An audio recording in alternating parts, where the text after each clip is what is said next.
Hey everyone, today I'm going to show you how to change the language of your Google Chrome browser from English to Bangla. Without any further ado, let's get started. First, open your Google Chrome browser on your computer. Once Chrome is up and running, direct your attention to the upper right corner of your screen. You'll see three vertical dots, which is Chrome's menu icon. Go ahead and click on these three dots to reveal a drop-down menu with various options. From the drop-down menu that appears, look for the option labeled Settings and click on it. This will take you to Chrome's settings page where you can customize various aspects of your browser, including the language settings we're about to adjust. Once you're in the settings page, look at the left side of your screen. You'll see a vertical navigation menu with different categories. Scroll through this menu until you find the Languages option and click on it.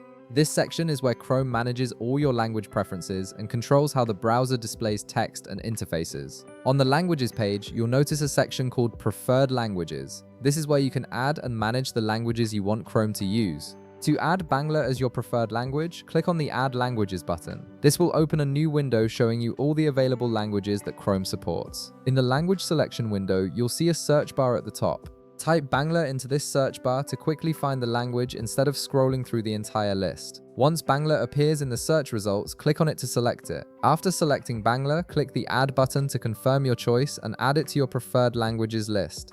Now that Bangla has been added to your preferred languages, you'll see it listed alongside English. To make Chrome display its entire interface in Bangla, click on the three dots next to Bangla in your languages list. A small menu will pop up with additional options. From this menu, click on Display Google Chrome in this language. This tells Chrome that you want all menus, settings, and browser elements to appear in Bangla instead of English. After selecting this option, Chrome will prompt you to relaunch the browser for the changes to take effect. You'll see a relaunch button appear. Click on it to restart Chrome. The browser will close and reopen automatically, and when it does, you'll notice that the entire interface is now displayed in Bangla. All menus, buttons, and settings will be in your selected language. And that's it. You've successfully changed your Google Chrome browser language from English to Bangla. If this video helped you out, be sure to leave a like, subscribe, and I'll see you in the next one.